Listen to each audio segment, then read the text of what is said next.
নাও পুন্নি বাজার।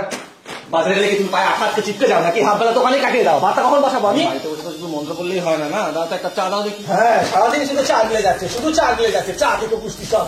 হ্যাঁ আমার পুষ্টিরা শুধু চা গেলে, তোমাদের মতো নাকি লোকের হাড় ঘর মাথা সব চিবিয়ে গিলে নিচ্ছে।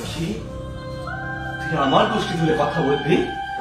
তোর এত বড় সাহস, তুই আমার গোষ্ঠী তুলে কথা বলবি? গোষ্ঠীর কথা আগে প্রথমে কে তুললে?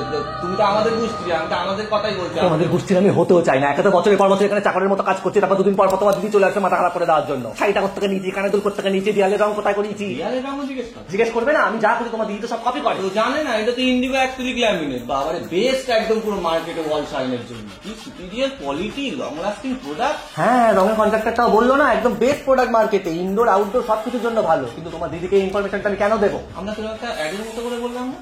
দেখেছো এই ভিডিওটা দেখে সবাই জেনে যাবে, তোমার জন্য সবাই জেনে যাবে। হ্যাঁ সব দোষ তো আমার, আমি তো ঢ্যাঁড়স। কে বলতে শুরু করেছিল? ঠিক ঠিক এটাই, প্রত্যেকবারে সব ঘুরে ফিরে আমারই দোষ। না সব আমারই দোষ, আমারই কপাল কপাল সব ফুটো কপাল। আমার মতো তো কপালটা ফুটো, আমার কপালটা পুড়ে ছাই। তাই না? এবার ছাইতে জলে ভাসিয়ে দে, বাসি দুটি আছে কালকে দুটো, ওই দুটো আমার হয়ে যাবে। এবার নিজেদের রান্না নিজেরা করে না। আহা এক পুণ্যি এই দেখো, এই শোনো শোনো রাগ করে না। এক পুণ্যি আমার চাটাও দিলে না তুমি, এই দেখো আমি তো মজা করছি।